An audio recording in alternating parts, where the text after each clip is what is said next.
I'm so glad to be joined today by FD Signifier, who has been on a whirlwind of BreadTube success over the last, you said, 6 months or so? Yeah, basically. And how would you characterize the kind of genre of video that you do?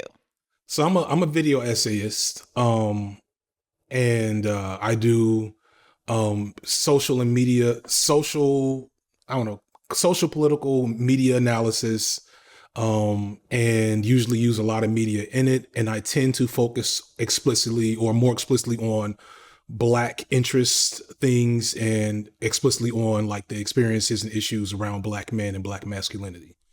So for our listeners, you're probably, I want to put you in the mind of kind of like a ContraPoints video essay with a few fewer costumes and makeup, shall we say? Yes. Less theatrics. Although, I wish I had that budget or that scope, that visual flair. But similar subject matter on a lot of levels, definitely a lot of left-wing philosophical stuff. A lot more hip hop. I will say that. A lot more hip hop. Well, one other thing that you two have in common is that you both were PhD candidates, right? We were talking a little bit a moment ago about, what you attribute your success to. And I would say a lot of people are really eager after years and years of listening to a lot of folks who don't have a lot of background on what they're talking about on the internet, having folks that actually seemed informed on what pedagogy has come before them and are able to marry that with what's going on in the hashtag discourse in a way that feels really contributive. Like you're not just doing another response video, you're really adding to the discourse. Yeah, I probably should have said that more explicitly. But I mean, to me, again, that's part of like being older means that I was a teacher for 10 years and I had to get an advanced degree as a teacher, and like the experiences of teaching high risk students, both white and Black, of like having a front seat to like how educational systems fail people, especially fail Black boys. And then I went from teaching to working, and I taught in a variety of different backgrounds. And then I went from teaching to working in the juvenile justice system, which is a whole other front seat to a lot of also systemic problems. And around then is when I also started my PhD program, which gives me a whole, background in all the books. I like to say the old white people's books. And so when I think sometimes when people research for these essays, which I think are really important, like I went on record to say like the video essay is one of the more important like mediums of media right now, because I don't know how old you are, but like when I was growing up, we watched MTV, we watched VH1 Behind the Music. I'm almost 37. Okay. Oh, so you're okay. You're a late millennial like me. You're an old millennial like me. Cool. So, when we were younger, like culture and ideas about like social issues was often filtered through these corporate interests. So we had MTV, BET, VH1, whatever would pop up on CNN. They would do like a decade retrospective, and we got their version of that history, which was, useful on some levels, but always told the story in a very specific way and left a lot of things out. And so all that stuff is gone. The kids these days, Gen Z and coming up Gen Alpha, they're getting that type of media through us and TikTok, which is scary on some levels. So we have to do these things, like do this. We have to take this seriously, I guess is my point. Like, I initially never wanted to do a Manosphere video, but like when I started it with the same reason I've been doing a lot of other videos, which is like, this may be a really important video to somebody for the next, going into their adulthood. They might remember that this video completely reframed their perspective on a particular issue. So, yeah. Yeah, so the reason I wanted to talk to you this week is because your latest viral video, by the time this episode airs, I'm sure it'll have surpassed 250,000 views, is about dissecting the Manosphere. And this comes about a year after a video that you did about the kind of dissecting edgelord online media culture. And the reason everyone is obviously very interested in this right now is because we are, about a week out from the latest mass shooting event at elementary school in Uvalde, Texas. Obviously, we're almost 2 weeks out from the shooting at Tops grocery store in Buffalo, New York, and folks are focused once again on what is motivating these kinds of shootings. And conservatives, as is par for the course, are focusing on mental health issues. And liberals are par for the course pushing back against that, saying that that's a pretext for not talking about gun reform. And while I think that's true, I also hesitate to completely dismiss the cultural element of what's going on here. And I recently had a guest on the show, Irami Ose Frimpong, who talks a lot about, quote unquote, white culture and why there is a reluctance to talk about what specifically is going on in various communities across the country in the same way, rightly or wrongly, that the Moynihan Report investigated what was going on in the Black community. And so your video is interesting to me, one, because it's just well-informed and really great, but also because you're another Black person in this space who is taking the time, the way that I also do, to consider what motives, whether they be socioeconomic or culture, what have you, are operating on some of these figures in a way that I think there's a lot of hostility about in the broader liberal space, about anyone saying that there's anything motivating these folks other outside of white supremacy and, hate, which is obviously an element of this. And sometimes I feel like as a Black person, because I'm Black, I have more space to ask these kinds of questions than another person who might be accused of kind of wanting to downplay the relevance of racism. Can you tell me a little bit about what you discovered and how you got into this? Right. So this was my master's thesis. And like when I did the last video, I had finally turned in what ended up being the last version of my thesis, which was on spree shooters. And it was looking specifically at spree shootings, essentially from an intersectional lens. Like, what is it about whiteness and maleness and Blackness and maleness? Because the thing that is going to make people uncomfortable when I get into when I touch on specifically spree shootings in the next video is that the data on spree shootings doesn't correlate with like our perception that it's only a white thing. That there are, proportionally speaking, not that many more white spree shootings than anybody else. And so then the question becomes, well, what is it then? The thing that you recognize is that the only true like outstanding demographic in that is that these are all men, cis het presenting men, and no, that's it. I'm sorry, that's it. These are all cis het presenting men. And so like, okay, is there a significant age correlation as well? Because they just seem to be younger, but is that just perception? Well, when you look at the data, not really. It spans age. It's just that when they're kids, it's more newsworthy. When it's a high school, youth, and when it's, younger victims, because people tend to do crime within a space that they're comfortable in. So school shooters will be teenagers and shoot at their school. But like, there's been plenty of shootings by adult men, and not even just shootings. Like we had there was a bombing spree in Texas a little while ago, I think maybe going into COVID, and so on. So I got there because the funny thing is I first thought about this just as partly, if you watch the video, like just needing to, I had a moment where I was reframing my perception of whiteness because I was immersed in a white space where I was a teacher. And like that required me to like, okay, let me re-engage with like how I understand this culture, because I am now like in a position of power and responsibility for children. So like, I'm not gonna, carry, I need not carry certain habits and prejudices into that space. But then the other thing was video games. And I just got tired of being called the N-word. I'm like, why are these fucking, what's the language? You're allowed to curse. Okay. If any Black person, male or females, play video games, as soon as your voice is racialized as Black, they start going off. I'm like, why are these kids so into this particular activity? And when I started talking to them, I was like, man, these kids kind of like are out here bad.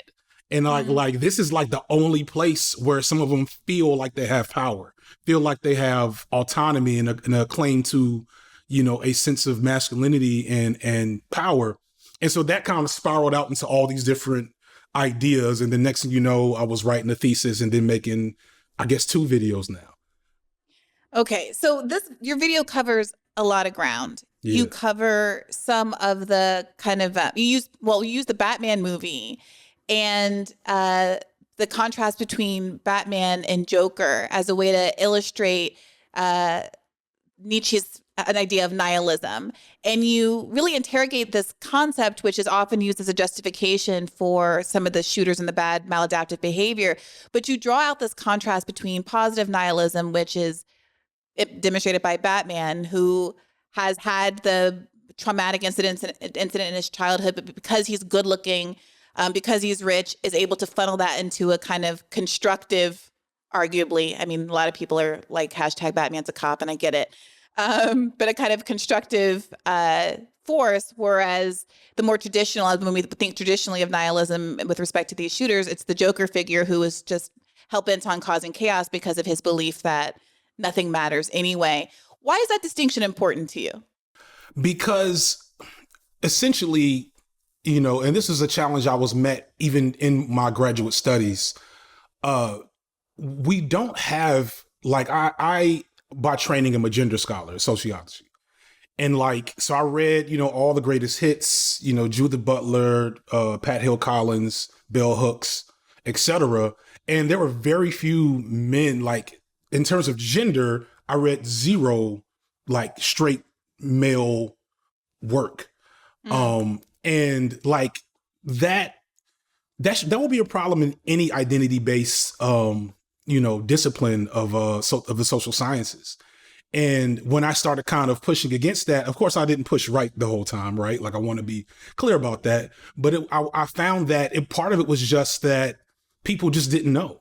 People just don't have a useful knowledge base of that. And the only person that really, at least from my original studies, engaged with that effectively was Bell Hooks. Bell Hooks wrote on patriarchy about how we're kind of trained not to talk about patriarchy because it's a man's thing. And we're like conditioned, especially feminist scholars, traditionally speaking, to not speak of men in a certain way. And of course, you're also focused on your own liberation. So it's like, well, I'm going to spend all this time trying to save, these white guys when, like, there's things happening over here.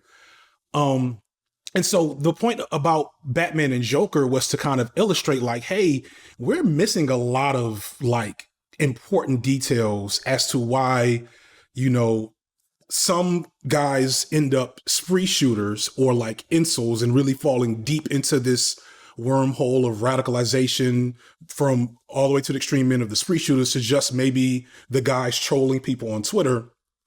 And why some, although this is not like categorically better, are just like, assholes at your job. They just microaggress you, right? And like, in the grand scale of things, I want to know that spectrum and what leads one to one. And you analyze that, and there's literature on this. You recognize that it usually pops up around these other intersections of lookism, of ableism, of socioeconomic status, or just general social efficacy, because there's been plenty of, traditionally good-looking and economically viable spree shooters, but their social efficacy and or other features seem to contribute to a radicalization process that they fall into. That lookism point that you make, I think, is very interesting and kind of amusing. So, I mean, one of the contrasts between Batman and Joker is that Batman also is considered to be very physically desirable. You point to Hassan Piker as someone who is kind of in that bred to be edgelordy, maybe community, but who doesn't really identify as such and isn't seen as such because he's just consumed as attractive to people who are attracted to men. And I'd also maybe reflect on the Elliot Rodgers manifesto from the West Coast shooting from some years back, where he was really fixated on feeling like he was entitled and deserved to have more attention from women. He was half white and half Asian and had this weird complex relationship to his own racial identity and felt like he should have superior access to women because of his white side, and had all this contempt for his roommates of color and things like that. It was, I mean, I am not obviously trying to glorify the thing, but it was a really interesting psychological study that I found myself reading all of, even though nobody certainly was paying me to do that at the time. And so I've never heard someone really emphasize that particular point, that the difference between someone who goes on a shooting spree and someone who becomes Batman, a cop, or Hassan Piker is simply good looks. Well, I wouldn't say simply. It's opportunity structure, and that's like we look at opportunity structure for a lot of social outcomes, but we don't like the opportunity structure between me and one of my cousins from a different part of town is that different part of town. It's my mother's educational background. It's it's my access to tutors and mentors versus his access to tutors and mentors within his neighborhood, etc. And so, like right now, for example, I'm using. Are you familiar with the movie Higher Learning? No. No. Is that the Michelle Pfeiffer one? No. No. That's Dangerous Minds. This is John Singleton, Ice Cube, Omar Epps. Anyway, the point I'm trying to get to is lookism is one element of how opportunity structures can be stratified, even among white males. And so when you cross that with entitlement that white men have in this country to feeling like they should have access to everything, I called it main character syndrome in the video, but it's also a concept called aggrieved entitlement. When you cross section that, look, I don't care what you were told when you were a kid, because of these factors of your identity, your opportunity structure is not the same as Hassan Piker's. That aggrieved entitlement can turn to bitterness, and it can open these young men up for either radicalization or self-radicalization. Roger, for example, like one thing people don't understand is that it's not just all neo-Nazis. Like a lot of these dudes, the neo-Nazi thing is a part of what manifests. But more than anything, they're just looking for ways to flail against like the society that they feel holds them back. And they talk a lot about each other. Like Elliot Rodger mentioned the Columbine kids in his video, in his manifesto. Then like a year later, one of the biracial shooters, Chris Harper Mercer, mentioned Elliot Rodger and the Columbine kids and another black shooter. And like when you read through their manifestos, they're like all talking about each other because they feel connected through this sense of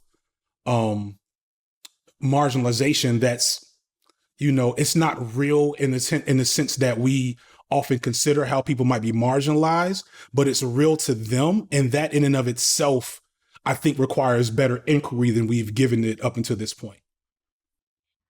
If it really is about this sense of feeling increasingly marginalized, feeling like the social contract is broken, feeling like at this sense of entitlement that you described, aggrieved entitlement that's exacerbated by the historical narrative in this country being that men and white men in particular deserve to have more, so that your failings seem more aberrant than, say, if you would come from another group. What do you do about that? Because there is this conflict between what the left liberals perceive as progress, which is a world where your whiteness and maleness, or let's say just maleness for the purposes of this example, since, as you pointed out, so many of the shooters are non-white, that your maleness entitles you to a certain status in this country. If we are actively working toward a more equitable world where the patriarchy doesn't exist, how do you accommodate or address that sense of anxiety without throwing the community whose equality you're fighting for under the bus? That's a really good question, Brianna. I don't have a super great answer to that. That's, if I did, I'd have been Bernie Sanders, rock and roll Bernie Sanders. The best I can think of is, for one, we got to start at least engaging in a discourse that opens up that venue, right? Right now, to a great extent, gun control would fix this problem to a great extent. Support systems and mental health support would help the problem to a great extent, but culturally we would still have the problem.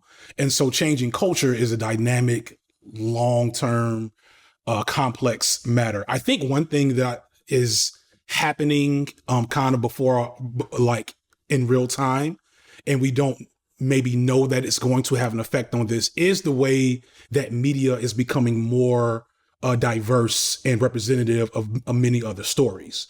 When I was a kid, if I wanted to see anything that was superhero or, boy centered, I would never see a black face. If I wanted to see anything adventure centered or whatever, I would never see a girl's face or a woman's face.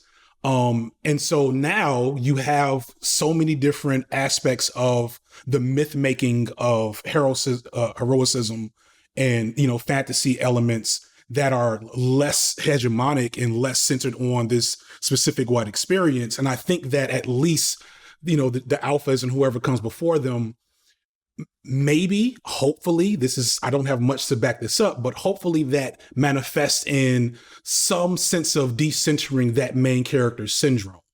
And I also think the resistance towards it right now, like every time there's a person of color or a woman or a queer representation in like a piece of mainstream media, you see the worst of the internet angry about it, because they recognize that this is not explicitly for them.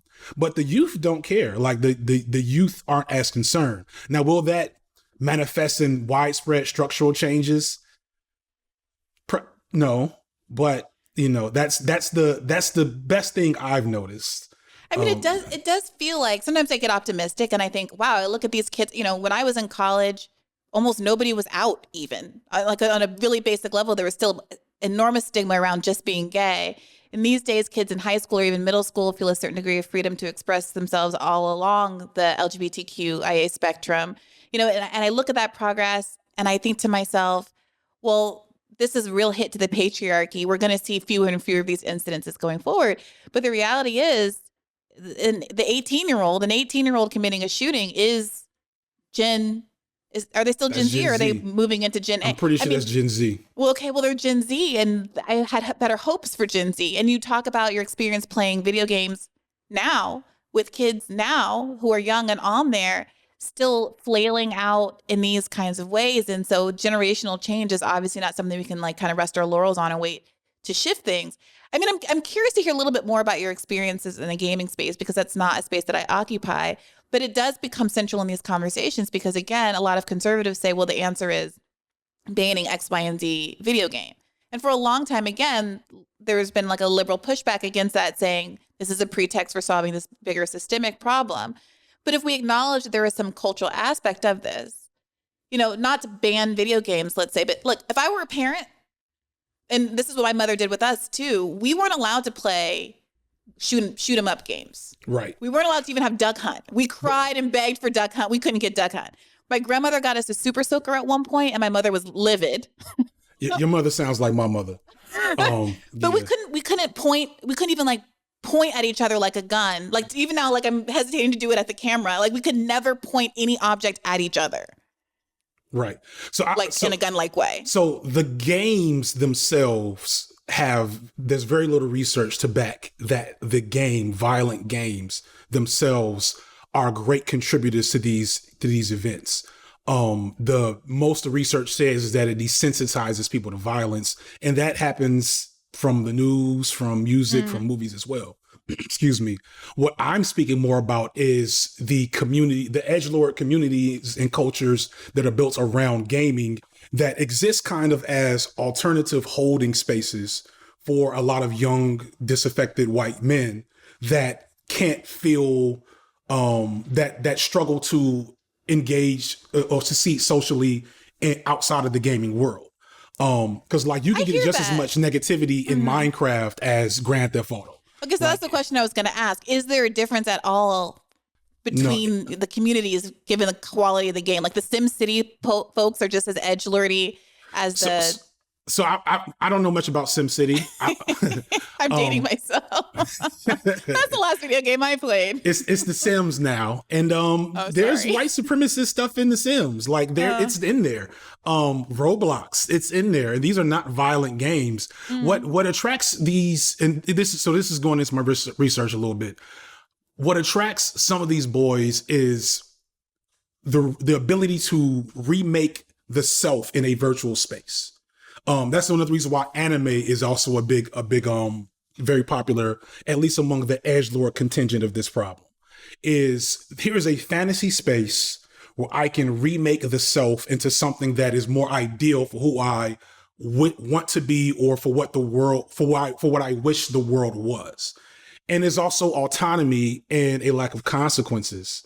And so like all of that contributes to several features that at the end of the day make it easy for those kids to be recruited into these radical spaces. Have you heard of the Pewdie pipeline? Or yeah, a little bit, but so there's a Pewdie pipeline, and one of the guys I had in the video, Ian Danskin, also did the alt-right playbook. And they kind of talk about how a big part of like how these movements grow, and a lot of this, like the shooters grow out of these movements, is they find these, young boys who are just kind of flailing at meaning. And they say, you know what we really want to talk about is feminism and how the SJWs are trying to ruin the world and with the Jews and the blacks, etc. And that's really like, that is the core ingredient. The game just happens to be a holding space where that type of activity can manifest. So why is it then, because as a leftist, my answer to the question that I asked you earlier about how do we do this without throwing marginalized communities under the bus is to take what is the legitimate grievance at the core of it. Nobody, a greater equality shouldn't mean that anybody is subjugated to a sub-tier in society or doesn't have the ability to fully self-actualize or achieve the education they want or have a decent standard of living and all of those kinds of things. And the fact that what makes people so anxious is the idea that it is going to continue to be a zero-sum game, the way that it has been for the history of capitalism in America.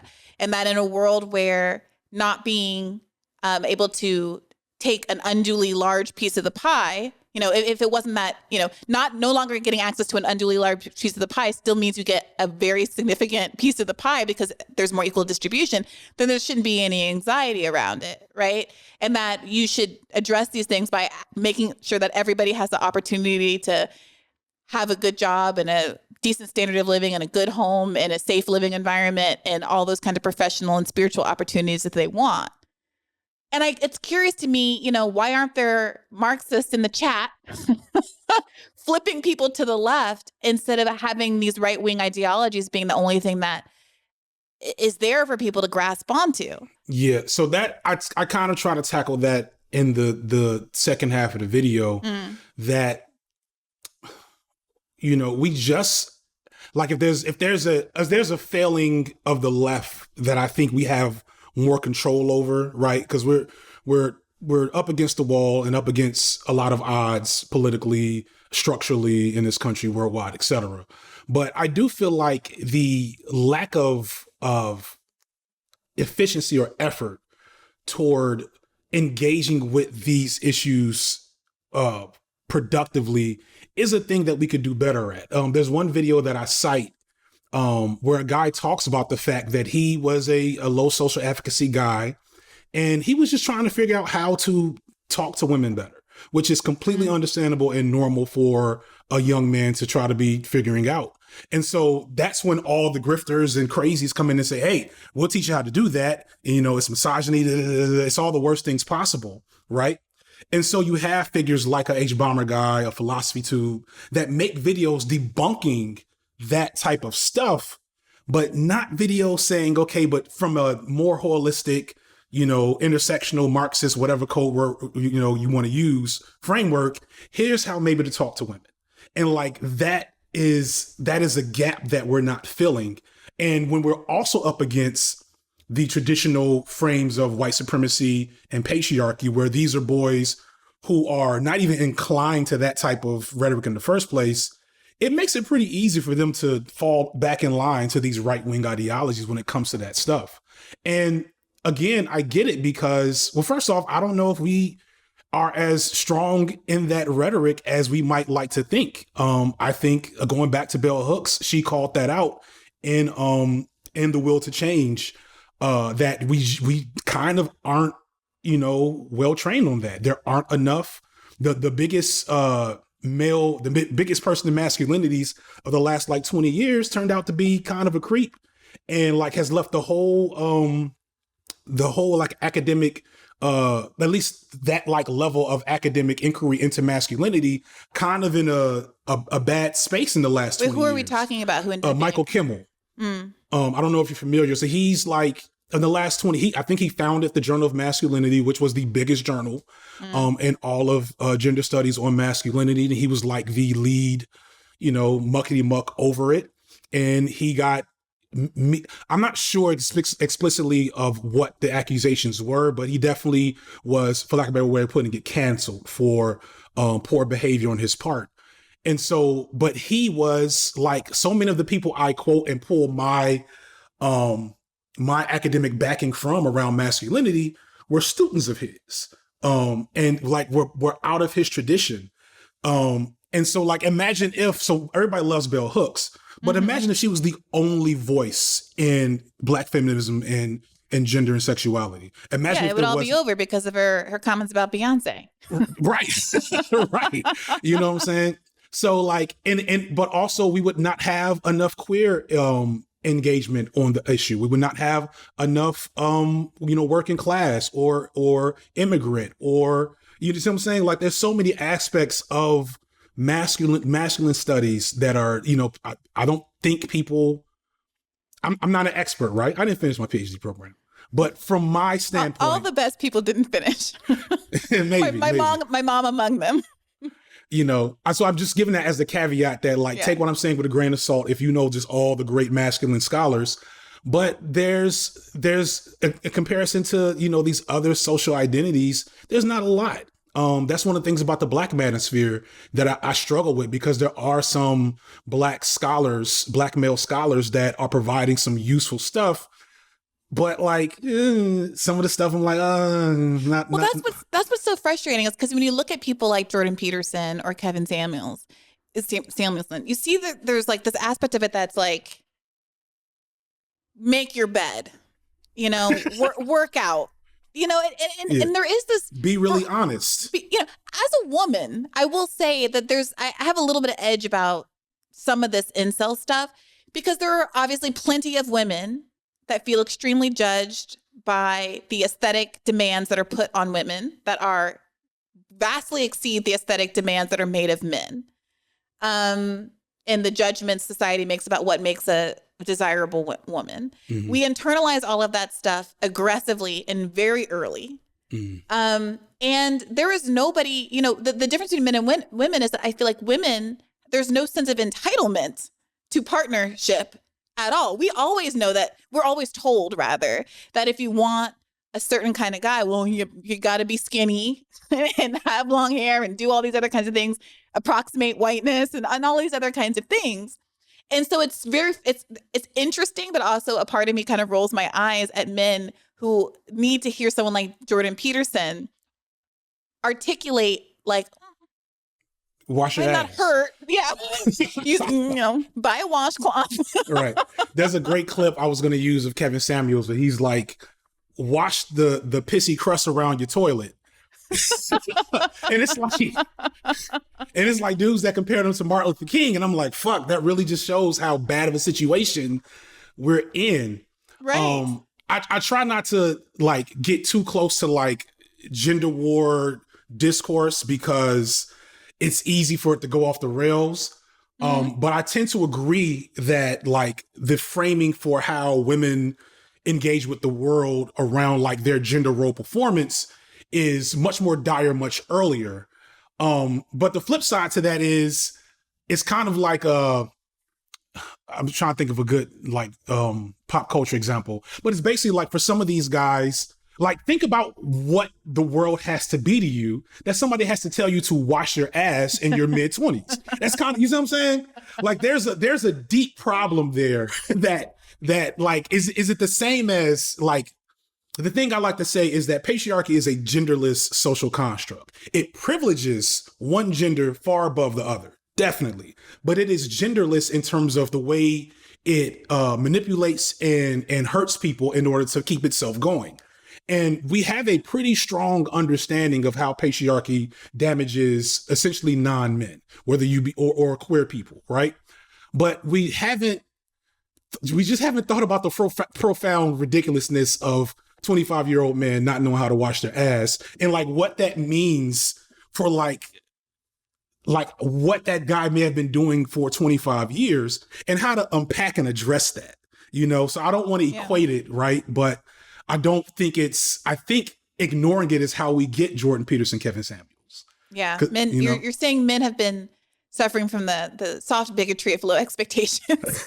I mean, a little bit, and to be fair, that does, to pull out some Manosphere talking points, that does vacillate out into other issues, because it also means that, men have to go through this many more steps to prove that they are capable as parents in the court of law. It means that, when men suffer from sexual assault or other forms of gendered violence, that people are much less reticent to believe them. One of the things I'm going to eventually talk about, something that is championed in certain parts of the Black manosphere, is that Black boys are among some of the most, what's the word we're looking for? Black boys there's an epidemic of sexual abuse for Black boys from women in Black communities. And I point out, maybe not in this video, but in other videos, that some of the more notable, problematic, and toxic Black men that are in the media, like a DaBaby or Chris Brown or Nick Cannon, Mike Tyson, etc., all of those men have in common that they may not say it like this, but they were sexually assaulted as children by adult women, and they weren't allowed to understand that. And the way that manifests into adulthood, and that's an experience that I have, and almost all the Black men I know have that experience, and it's very normalized, at least within our communities. And I'm sure it happens much more in white communities than we might know. And that's a completely we hardly have any data on that in 2022, Yeah. So there is and that's why the Manosphere exists, because it's kind of like a cut that you put no Neosporin on, you know what I'm saying? Yeah. That's almost, I can't help it know that's, I don't want to attribute blame here to the kind of maybe the least blame, the party that should hold the least blame, but it is also the party that potentially has the most possibility to intervene. And so I don't want to ignore that this is kind of an indictment of left social and political spaces, and the hostility, the open hostility that is really directed toward the idea of being at all compassionate toward young white men. Even saying that sentence, I'm hesitating. Yeah, and Black men. And the recent shooter's Latino, right? Right. All of the men's. Yeah, all of the men's. And and that's kind of that, that's gonna be a challenge moving forward, especially because I've made the point, because I'm starting to get the real Manosphere, especially Black Manosphere figures, are starting to see the video, and they're starting to kind of throw their darts. And I posted on Twitter last night, my audience is 66% male. And people cast the aspersion, because I'm an intersectional feminist, that I must be some type of Derek Jackson type of guy. No. All the men I know, who most of them, by the way, are heterosexual, married, with children. So we got all the features that the Manosphere folks tell you that they can help you get. We got that shit. And we got it without the Manosphere. Most of us got it explicitly by rejecting the Manosphere. But we're also we're also minding our business. We're kind of keeping our peace. We see we see what Twitter discourse looks like on gender. We've been on Clubhouse once or twice, and we're shoot, that's for y'all. Y'all single folks, y'all folks with all these issues, y'all figure that out. But as both that group starts coming forward to tell their story and to engage in this discourse, and then you have, I know there's a lot of controversy around it, and I don't want to get too much into that, but you have what Kendrick Lamar did with this new album, which was essentially a Black man therapy session in theme, and a lot of other art that's doing that. There's going to have to be a reframing in the norms of leftist discourse around men. If we're serious, if we're not just, building brands and getting clicks, if we're serious about certain elements of progress, there is going to have to be a reframing of the norms of how we talk about certain issues and what is passable and what is not, because it's just not conducive to that type of work. But, this is a really important thing for me. This is why my channel exists. It's really important from my perspective that men lead that, not lead in a patriarchal sense, but this is our voice that's been missing.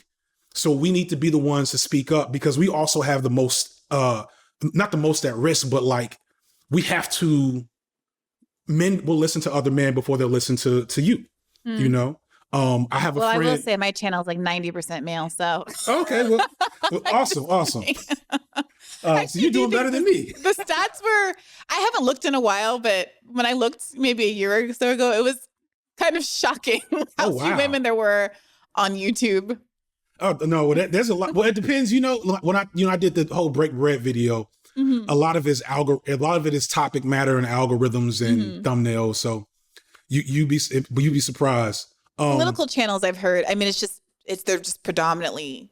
Yeah, definitely. But it depends on the political angle. Like my homie Khadijah and Bo, you know, they have 500,000 subscribers. I'm sure their stuff is greatly. It's basically the same stuff I'm doing, except as a non-binary film. And I'm pretty sure almost all women, or at least, you know, 60 to 70% women. But I don't know their metrics. But that's kind of the thing. Another thing is that we're also doing all of this in a program that's not built for political, you know, movements. It's built for entertainment, which is why I always call myself an entertainer first. And the first thing I do with any of my content is say, what's the most entertaining thing I can do? Before I say, you know, how much Foucault am I gonna, you know, place into this video? Well, I mean, that's kind of that's the rub, right? Like, that is why so much of the recruitment is happening in these video game platforms. That's why people are so concerned about the algorithmic, you know, forces that exist on these apps, which do funnel people toward more incendiary content.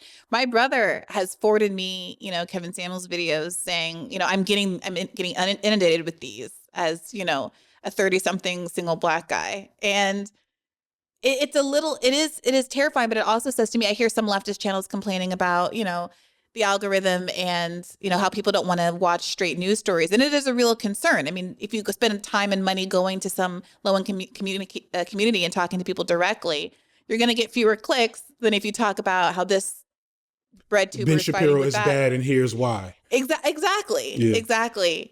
And so it does require you to find innovative ways to break through. And I think the video essay is one of them. And I think, frankly, if what it takes is learning to play Call of Duty and getting in the digital trenches, then hell's bells, people need to be more serious about getting in the digital trenches. Maybe, you know, the Democratic Party should spend more time on thinking about that rather talking than to Hassan, like misinformation.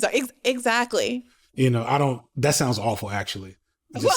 Like if the Democratic Party took a vested and financial interest in BreadTube, that would be a deal. But the organizing groups outside of the party, you know, the corporate party, or just like culture change. Yeah. I want to shout out. I don't know how to say their name. I think it's Kanye, who is a part of a community I generally am not a big fan of, which is the debate streamers. But they did a video in the middle of some debate stream beef a couple of months ago. And they kind of like presented what I thought was a really like useful theory on what we're all doing, which is trying to like through this entertainment medium, podcast, video essay, streaming, whatever. The goal is to push the discourse and the culture left. I wasn't a leftist 5-6 years ago. I wasn't. You know what I'm saying? I was essentially a liberal. I was very Black liberal, you know, excellence type of guy. And, you know, Trump won and my brother-in-law made fun of me for not supporting Bernie. And I had to really sit and think about it for a little bit. And then here I am, the Black godfather of BreadTube, 6 years later. And that happened partly because in that time frame, I found the ContraPoints. You see what I'm saying? Mm-hmm. And so like, their argument is that that's what we really should be trying to do, is create more leftists. And they also point out that there's numerous ways to do that, because you have people who are the video essayists, right? And then you have like the debate streamers. And even though like I have a lot of issues with that space and some of the figures, like it's doing something, and you know there's something to build on there. But then you also have one of the people I featured in there was Super Eye Patch Wolf. Super Eye Patch Wolf is just an anime and kind of like general media video essayist. He does not present leftist theory or real discourse, but you can kind of tell he has dog whistles, for lack of a better way of putting it. You know what I'm saying? So like, and that is how a Pewdie pipeline works. PewDiePie isn't really a Nazi. Like, he's very Nazi friendly, at least in his like heyday or whatever, but he wasn't like platforming Nazis or doing the real Nazi stuff, but he was making that seem normal to a large population of young white boys, so that when they found the real Nazi stuff, they were like, oh, okay, yeah, this. And so like, you know, we have to, one thing that, you know, I struggle with because I'm older, right? I'm established. I am invested in the status quo. I'm sitting here in my house, whereas most of my peers are, you know, with roommates. I have 2 children, you know, like all the things that come with all the things that you're supposed to do if you follow the American dream of, you know, go to college, get your job, start a family, die, etc. So I try not to be overly prescriptive about how to engage with, you know, social revolutions and cultural change.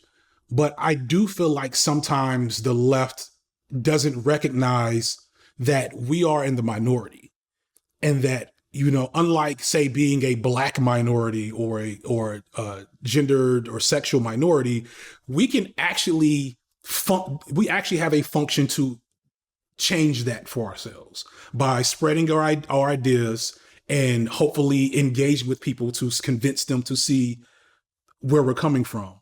And there's ways to do that we do, and there's populations to do that with that we're finding, but there's also populations that we just haven't found the best pitch for, you know? Yeah, it's complicated because on some level, the left likes to emphasize that on all of these big policy projects, we do have, at least according to polls, substantial majorities in support of them.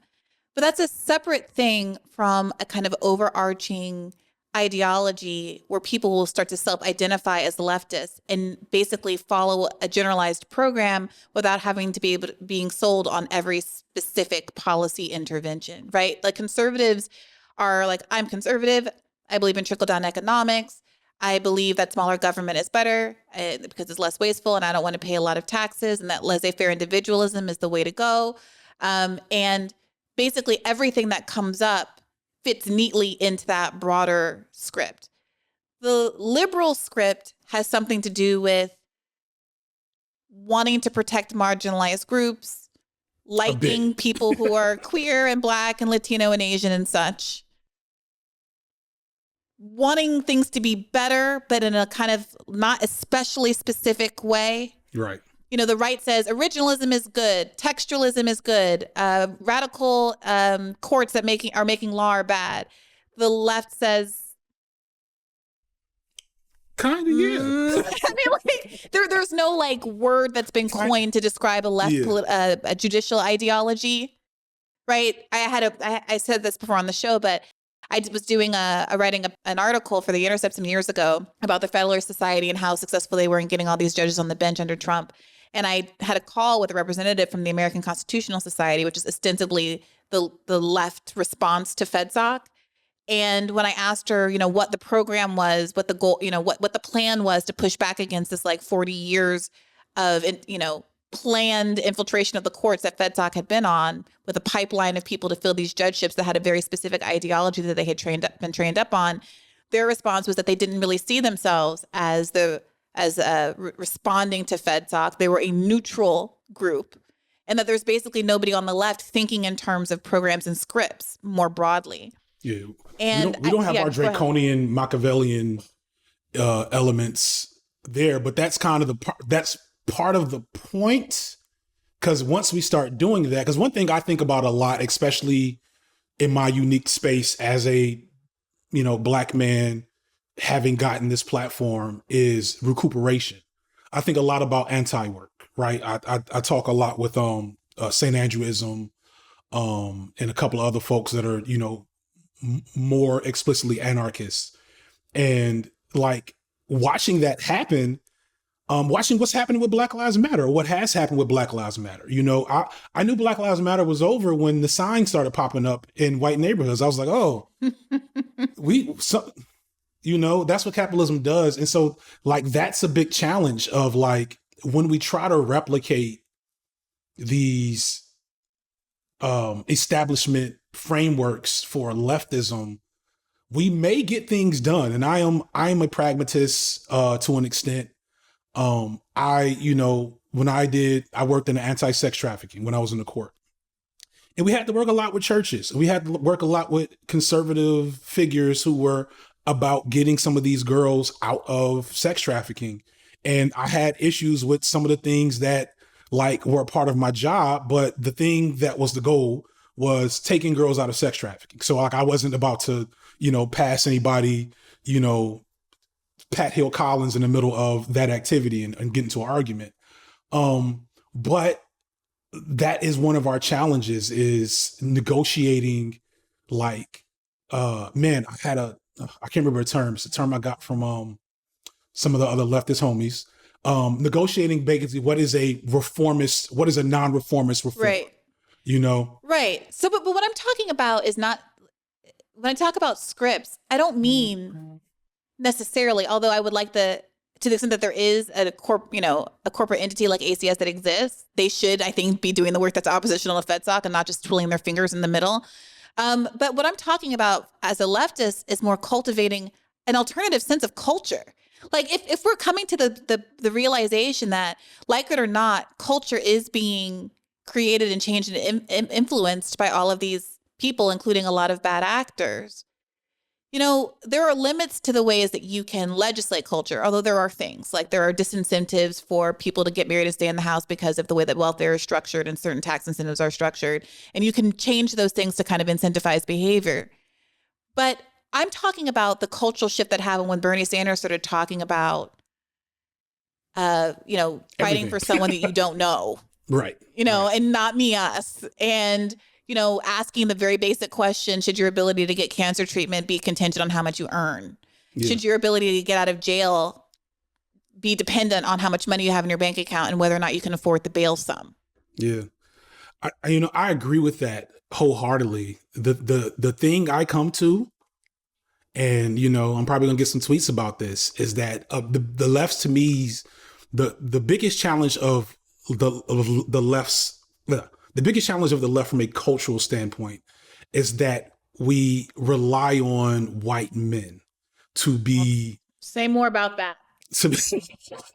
We have an over-reliance on white men because like that is where the power resides to do almost anything politically speaking, sociologically speaking, culturally speaking in this country.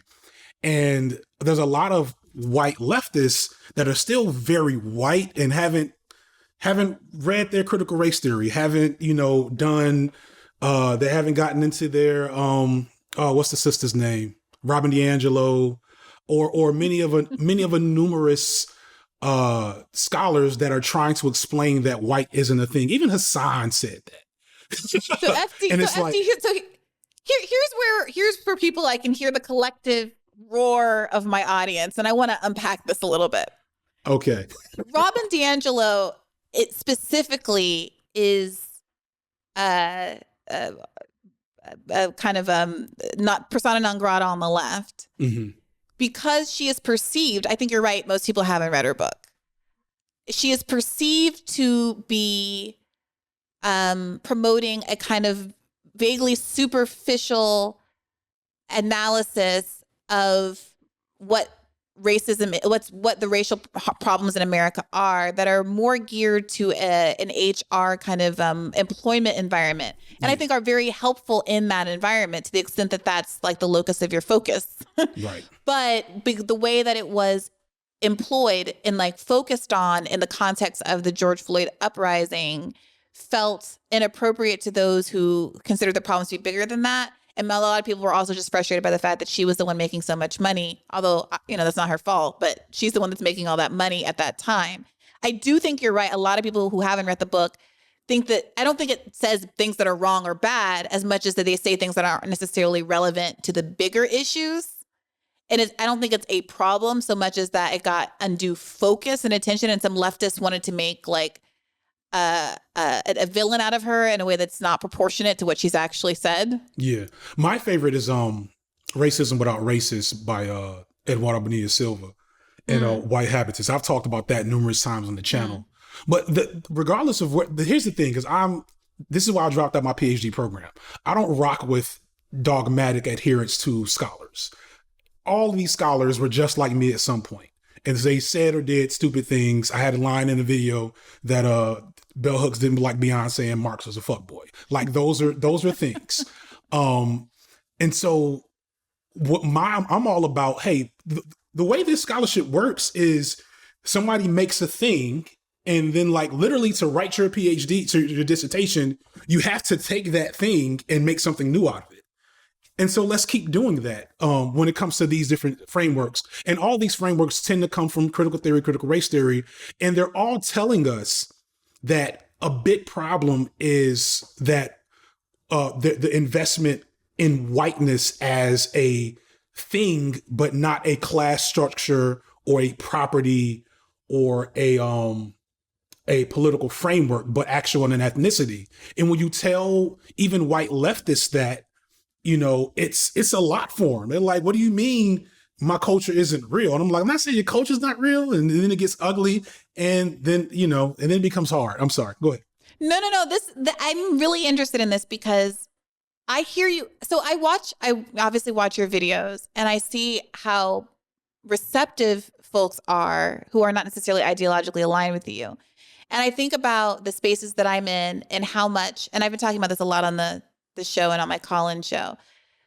I've been assessing the extent to which I'm going to, in the effort to reach out to people outside of my political community, avoid certain words that I know are triggering to folks, focusing on the concept, explaining the concept in plain language instead of saying something that might be triggering like white supremacy or whiteness. Like I can't imagine using a word like whiteness on, say, The Hill, which is a very politically diverse audience, but which leans conservative. Not because I don't understand what that means when we use it in the sociological context, but because I know it has diminished utility if I'm trying to speak to white people who see words like whiteness as synonymous with certain pejorative racial epithets that have been used against minorities, because they've been told by people like Tucker Carlson that there's a 1-to-1 ratio and that we should be trying to attain a colorblind, world where we don't see race. Well, then I'm not going to be heard. And what's the balance between stifling myself in concepts that are useful and that people need to hear and just creating rapport with the community that will allow me at some point to walk them further down this road? And it's something I've been struggling with. And I see you using a lot of terms that frankly come as second nature to me and that I would frankly prefer to be used for clarity's sake. And I wonder whether you have wrestled at all with that or whether you ever get feedback about choices to talk in terms of whiteness and some of this other kind of academic sociological speak.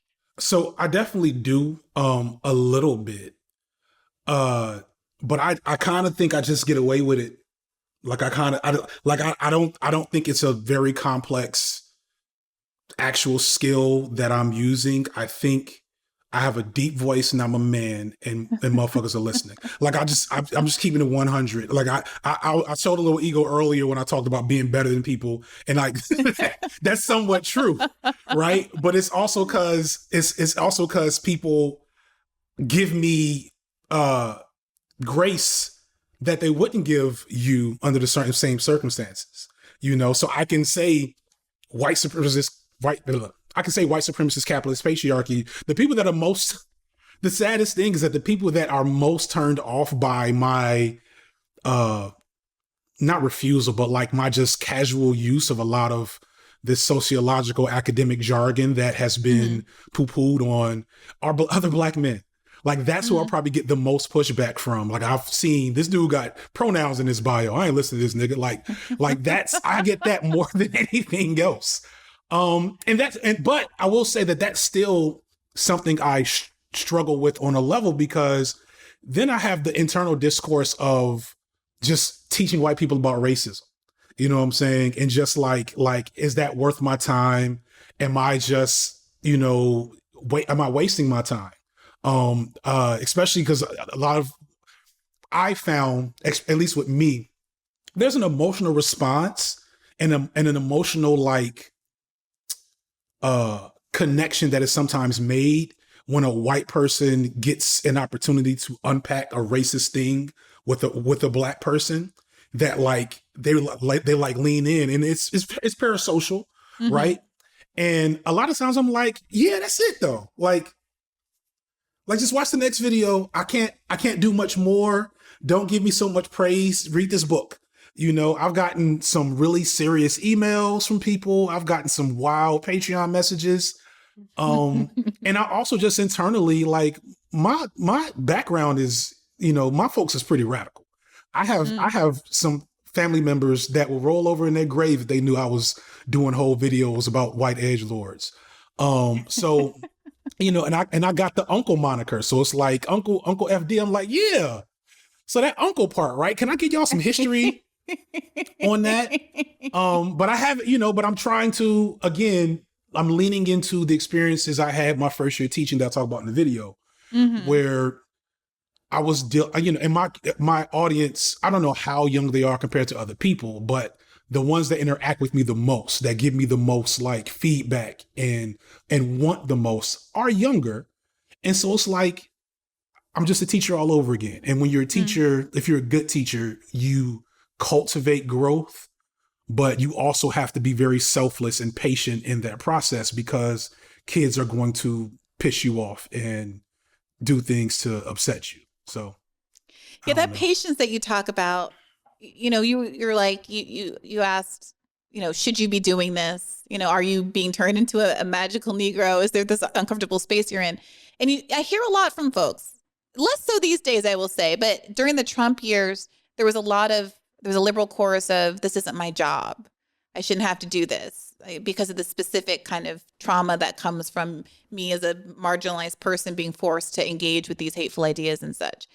And my line was always, no individual should feel obliged. Of course, go live your life, thrive. But you are the one who is affected. You are the one that suffers from not doing it. So to the extent, you know, I love the idea that white people will talk to other white people, that men, to your point, will talk to men. And I also think that that's necessary because, as you pointed out, white people are more likely to listen to white people and men are more likely to listen to men. But it's also the case that I feel I do it not because I'm like, have warm, cuddly feelings for white supremacists, but because I understand that I'm the one, it's people in the Buffalo grocery store look like me. And that's the ultimate harm befalls me. Yeah. And it's very frustrating to hear people, I guess, see that what is ultimately kind of a selfish sense of self-preservation as, you know, characterizing that as somehow being a sellout or betraying your own race. Yeah. So I haven't gotten too much of that yet. So I think one thing I try to be critical of, and that I haven't gotten into enough, especially among Black folks, is niggas with degrees got problems. Like, I'm so tired of us. Explain yourself, FD. Cause it's like, cause here's the thing, right? Let me like smooth this out, because I don't want this to come out wrong.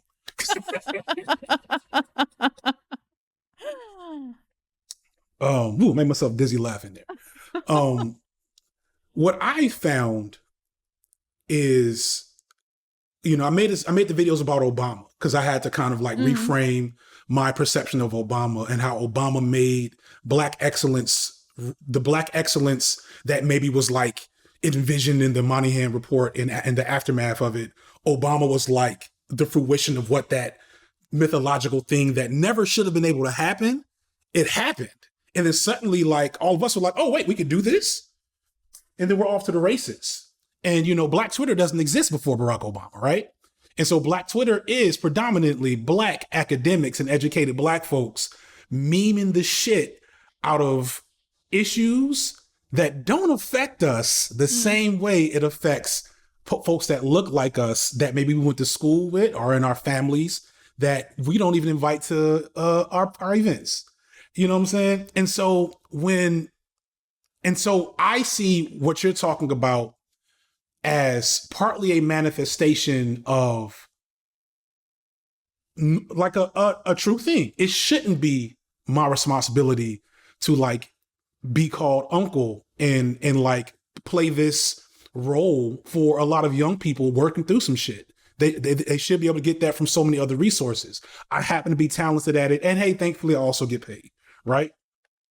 But that's kind of the thing. And I think, especially as we read all our books and we get our degrees, some of us write our journal articles or our newspaper articles, and we get our Twitter followings up, etc. We do stuff like that almost as like a brand aesthetic and not thinking about the ramifications of it. And not thinking about like you don't have to do it out loud. You don't have to make that your thing. At least be quiet when other people are doing it. Right. Like at a minimum, if that's not your thing, which I completely understand, chill while this person over here does this thing that is useful to us, you know? Yeah. And I get like when you're a public figure and you're getting inundated with tweets or whatever, not feeling like you want to spend your whole day explaining things. Like I get that, but you can just log off. I mean, I am much more willing. I mean, I know that you have your critiques of debate culture and I very much share them. And I really debated long and hard before choosing to do a debate with Charlie Kirk a couple of weeks ago. And in retrospect, I think I probably would make a different decision just because of the way the debate was framed. I don't think it's particularly useful for an opening question to be, does white supremacy exist? It feels a little remedial, to say the least. Yeah. Which one is Charlie Kirk? He's one of the Turning Points USA people with Candace Owens and that they're cohort. All only one I know is Candace Owens just because she's black. And well, there's a complex thing. The rest of them just all kind of blob together. I know there's one guy I just watched a video about that's queer. Is that a Charlie Kirk? No, he's youngish. He's like 27. I don't know. I don't really know how he came to the space or what kind of justifies the platform. Somewhere. But the point is like I do it because while I will not debate a bunch of individual Charlie Kirks, anonymous Charlie Kirks on the internet, it's not worth my time. I do feel like doing it one good time in front of a big enough platform to get ideas out into the world and start to form a relationship with his audience that might appreciate an alternative solution to the, as we pointed out, legitimate grievances that people have in those communities is worth my time. And so it feels like what ended up happening was, high profile Twitter accounts legitimately beleaguered by having to have all these little tiny fights where like, it's not my job as a racial interlocutor to have these conversations. And what they really should have just said is, I'm especially inundated because of my public platform. I'm going to be, judicious with how I choose to spend my time, but not say that this is a waste of time altogether. Right. Or just not respond, like right. I get log off, queen. Yeah. Log off. Like I never used Twitter before I became a YouTuber, like, cause I kind of hate it and it brings out the worst in me. Because of stuff like that. Like it's hard these algorithms, they'll get you. And yeah, it's like there's a lot of work to be done. There's value in a lot of that type of work, some more than others.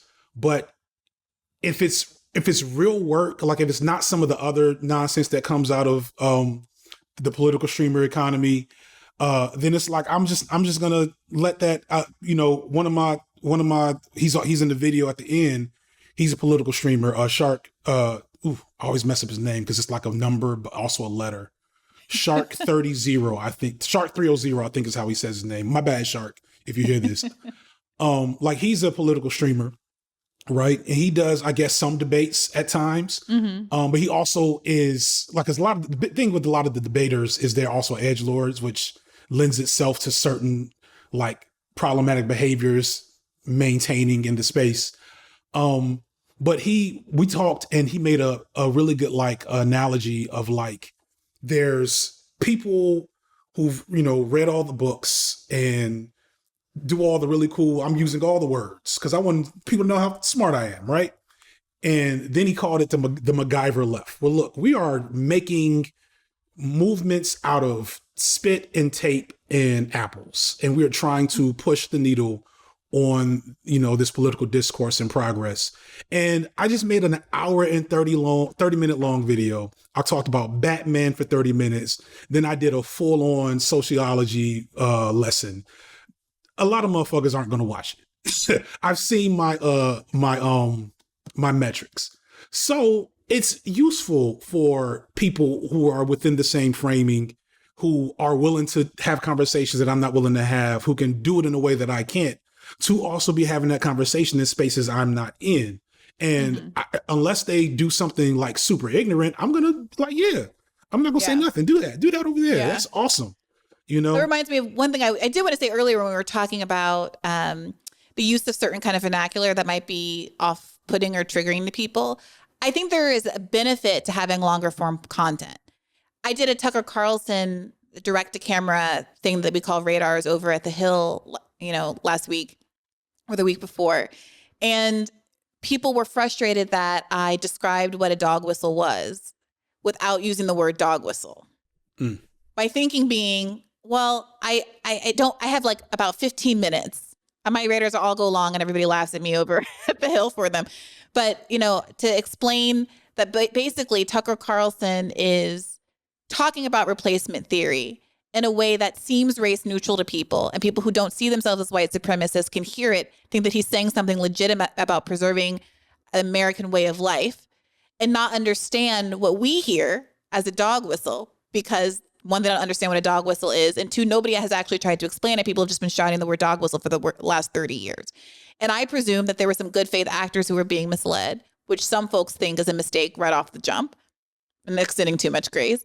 But by doing that, I actually got a lot of really positive feedback from folks that had thought all the criticism of Tucker Carlson was in bad faith, but that ultimately understood me. Now, if I had had more space, like an hour, I might have thought it was worthwhile to go ahead and unpack all of these terms in their entirety. There was a moment where I said, okay, it's fine if you think that, discriminate, I was talking about the immigration of white ethnics who weren't really considered to be white at the time. And I'm like, if you think that they're white, that's fine. And I just needed to move past it because we couldn't get in that for another 15 minutes. But people were like, oh, I can't believe you said it's okay for people not to understand that. And it's like, well, no, it's just, I can't do this right now. Yeah. So it's so frustrating. I think the format is great. Yeah. Yeah. It's when I hear stuff like that, I do get frustrated because so one thing I think the left has to contend with is that we are an identity politic in and of ourselves. We're all the smart, many of us socially marginal at different times in our lives, which led us to be introspective and curious. You're saying we're nerds, FD? Fucking dorks, like definitely. And now we have social cachet.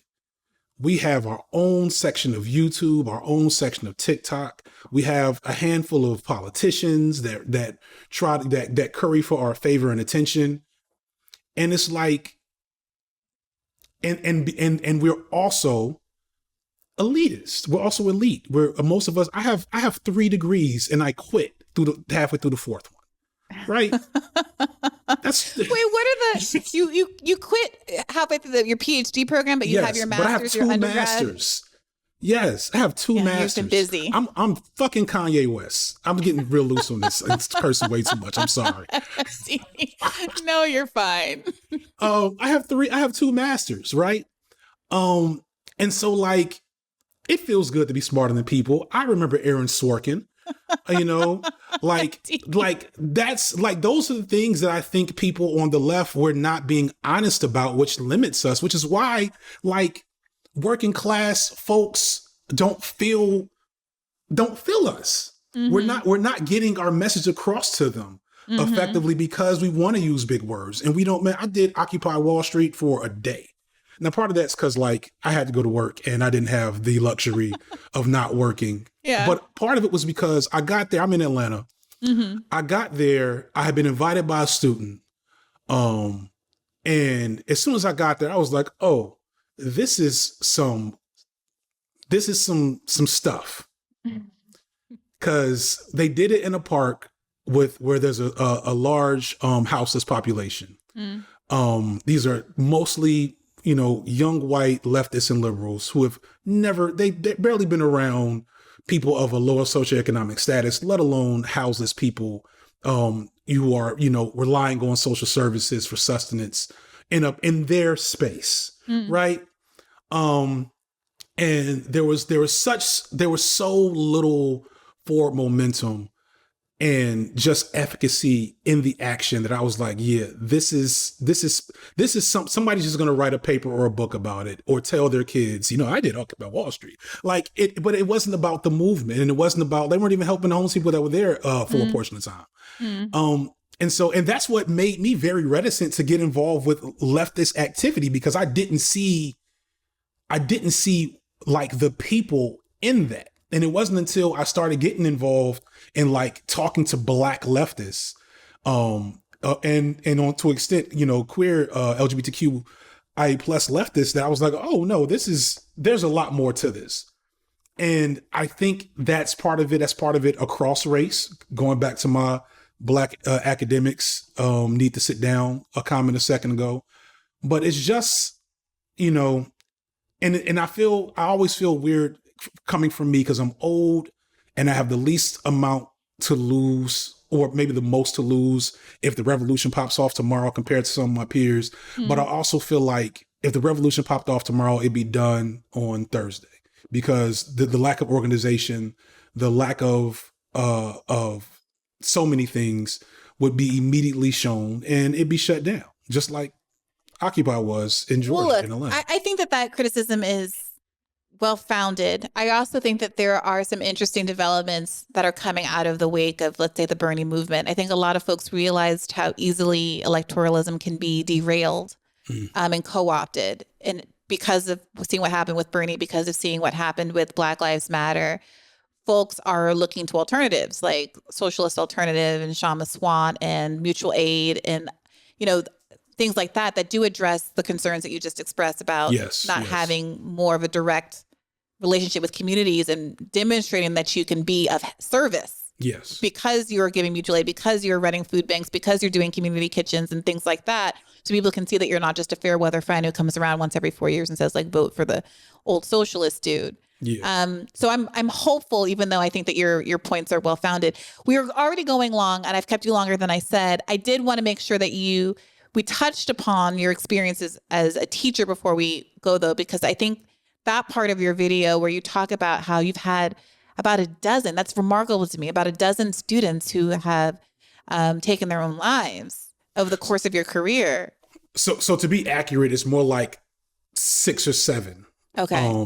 Well, more like 5 or 6. And then like 2 or 3 of those may have been overdoses. I don't know all the details. And then a dozen students, give or take, that I've lost over a 10-year teaching career.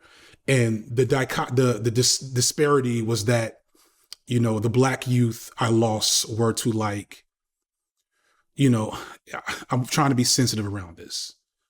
I don't want to say things that are explainable, but things that I understood from my standpoint, that street crime can lead to people getting murdered, that, young men, when faced with felony jail time, may decide it's better to end their own lives, right? Those are things I recognize with my Black peers, and still tragic in their own way. The thing that bothered me with the white youth was that these were kids that did not face street crime, did not face felony charges, did not face those challenges, and took their own lives anyway. And so like, that tells me, well, they didn't just do it for nothing. And, and it's not just, white people shit. Like it's more than that. And we don't know.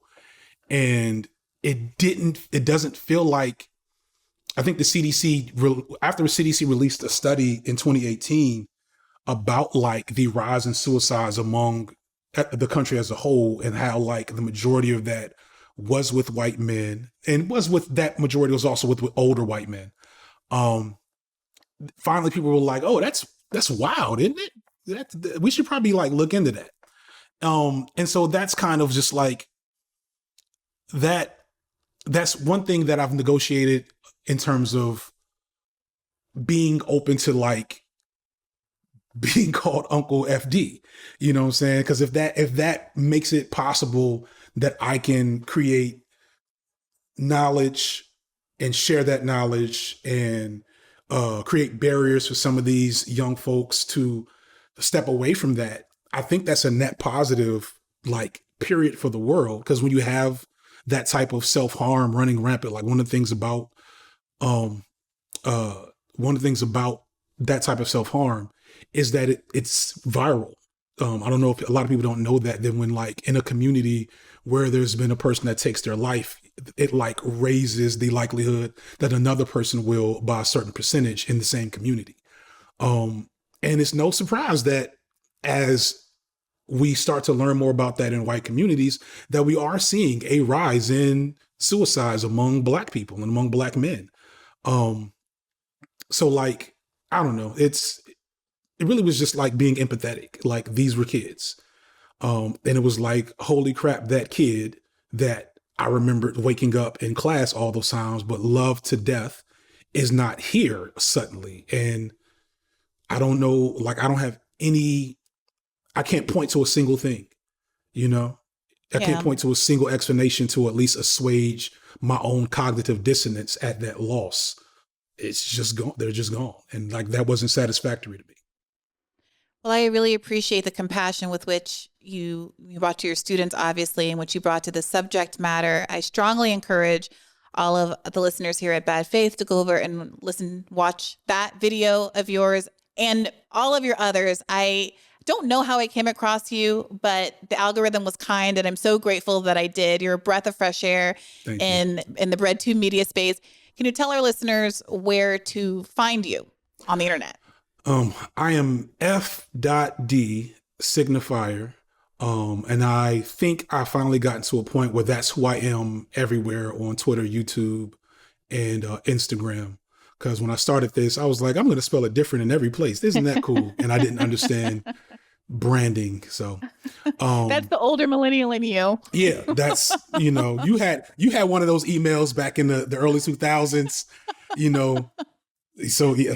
Oh, mine was when I first got my first email. I was a little late because I was living overseas and didn't get one until I think I came back to the States at the end of the 10th grade. And I put a bunch of like X's in my name because I thought it was just like kisses. I didn't realize it was extremely X-rated. Yes. It was like Bree Joy XXX. Oh yeah. So I learned the hard way. Yeah, there's a couple of those. A couple of folks still got they Super Freak 2002 emails from Excite. So with that, my next video after I finish the second Manosphere video is going to be about turning 40 as a millennial, late June, early July. And then I don't know what we'll do after that because I'm trying to mix up heavy stuff with more fun stuff for my own mental health. I try to drop a video once a month. It used to be every 2 weeks, but no, not anymore. That's a lot. It's a lot of work. And those video essays, I can't even imagine. I've thought about getting into it, but I don't know who has the time with all of these gigs. I really appreciate what you're doing. People, please go and listen. And as a reminder, this is a podcast that comes out twice a week. If you want the second premium episode, that drops on Monday, you can go to patreon.com/badfaithpodcast and find it there. We just did a very interesting episode with Jeffrey Sachs, who is chairing Lancet Science Magazine's COVID-19 research and who has been one of the few people on the inside who's been very vocal about trying to get to the root of lab leak theory. So subscribe at patreon.com/badfaithpodcast to check out that episode. Keep the faith, and I'll see you next week. Hey YouTube, thanks for watching. Just a reminder that this is a podcast. You can catch an extra premium episode every Monday for $5 a month at patreon.com/badfaithpodcast. That's patreon.com/badfaithpodcast for $5 a month, an extra episode every week. Additionally, please do consider liking this video, subscribing to this channel. It helps us out. It helps independent media beat the algorithm. We appreciate you. And as always, keep the faith.